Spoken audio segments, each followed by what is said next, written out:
London. Nicole Kidman was apparently doing it. So, allegedly, was Justin Timberlake, Madonna and Bono, that Irish singer and writer who has devoted his life to fighting poverty in Africa. And even Britain's Queen Elizabeth II was on the act. They and many more public figures appear to have had millions of their personal fortunes stashed away in offshore tax havens. The revelations, contained in a huge dump of confidential documents which fell into the hands of investigative journalists and came to be known as the Paradise Papers, have prompted international outrage. How is it possible that, while disparities of wealth have never been greater, the rich and the famous are able to hide their money from taxation? Former British Prime Minister Gordon Brown now claims that the scale of tax avoidance stands at a staggering $12.5 trillion worldwide.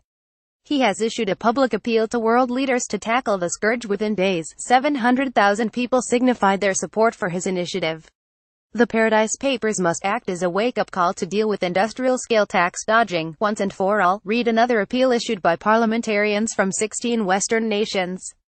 Unquestionably, the outrage is genuine. Evading the payment of taxes is not only illegal, but also deeply immoral, since it usually entails the strong robbing the weak. However, much of the outrage which greeted the Paradise Papers revelations is not justified, and some of it is deliberately and mischievously encouraged by politicians pursuing very different objectives.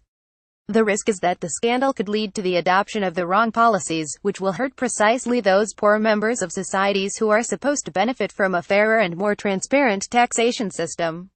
First, it is important to recall that the international consortium of journalists who are behind the publication of the Paradise Papers do not have a monopoly over morality.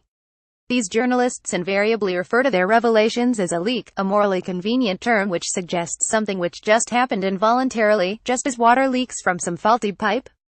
But the reality is that the Paradise documents were stolen from a company specializing in offering offshore services, an act which is itself a crime. Saint illustration. Manny Francisco. The end justifies the means. The journalists would, no doubt, argue if they needed to commit or procure a crime in order to reveal a crime, so be it. Perhaps, but all those feasting on the revelations should remember that such thefts, if that, it could rebound on them in the future.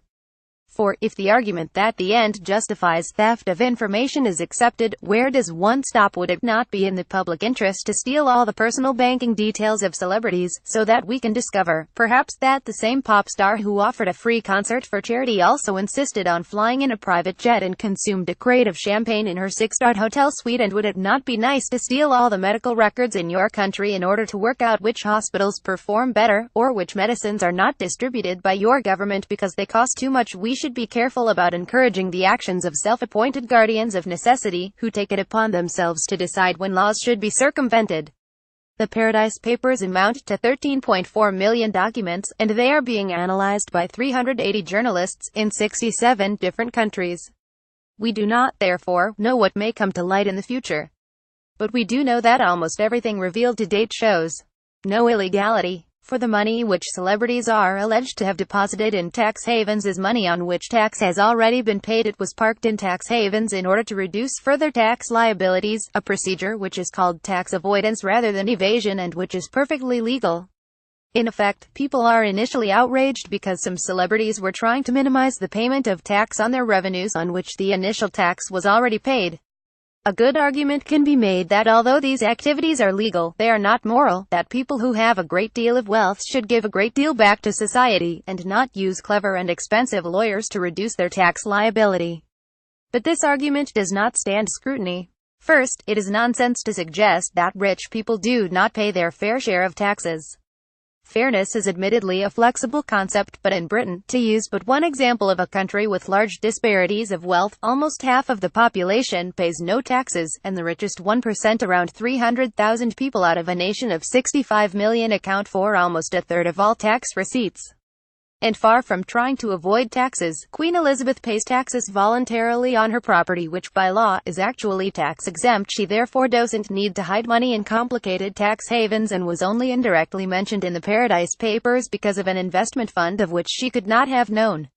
The suggestion that people should refrain from investing in tax havens because this is somehow immoral is no less absurd. For it is similar to an argument that, for instance, although the law allows cars to be driven at 60 km per hour, drivers should be named and shamed for being immoral if they drive at speeds exceeding 55 km per hour. If governments want to ban investments in tax havens, they should change the laws accordingly. But they don't do that for a simple reason, because they know that such measures are entirely counterproductive. First, they are difficult to police, if only because it is difficult to define a tax haven without engaging in monumental disputes about tax rates between countries. Ireland, for instance, is accused by many European regulators of being a tax haven, although it charges 17% corporate tax, hardly an insignificant amount. Trying to reach a global agreement on what is a tax haven will, therefore, be a legal nightmare. But even if that was possible, the first to get hit would be pension funds, which safeguard the livelihood of millions of poor people. For they are the biggest investors in low-tax jurisdictions, if only because that reduces the costs of their investments. Investment funds can be told that they should register in every jurisdiction they trade or buy shares.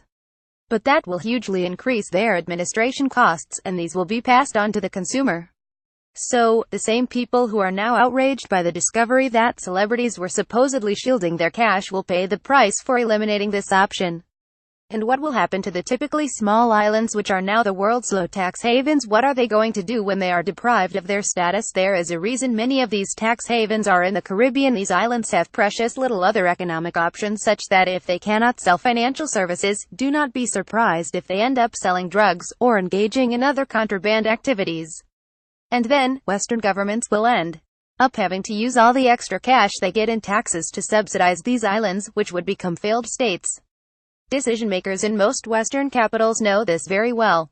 Still, they enjoy scandals such as the one created by the Paradise Papers, because this allows governments to bully their wealthy taxpayers for more cash, despite the fact that the laws do not demand it. The latest invention of European governments is the supposed offense of aggressive tax management, which means that people should be punished for having the temerity to find a way to keep within the law while paying minimum taxes, precisely what all of us are trying to do every day. Revelations from stolen papers such as the Paradise Stash are also useful to bully small states which offer tax advantages, without the need to agree on global regulation. Mr. Pierre Moscovici, the European Union's top official for financial affairs, could not hide his glee when the Paradise Papers revelations came out. "Naming and shaming is our biggest sanction," he crowed, knowing well that this was substitute for the legislation he cannot get. So, by all means, continue to be outraged by the revelations. But do not mistake it for a fight for morality or equity. And do not lose sight of the fact that politicians throughout the world want you to be outraged, so that they can get away with forcing smaller states to give up on the only advantage they have, that of attracting investors and money with lower taxation rates.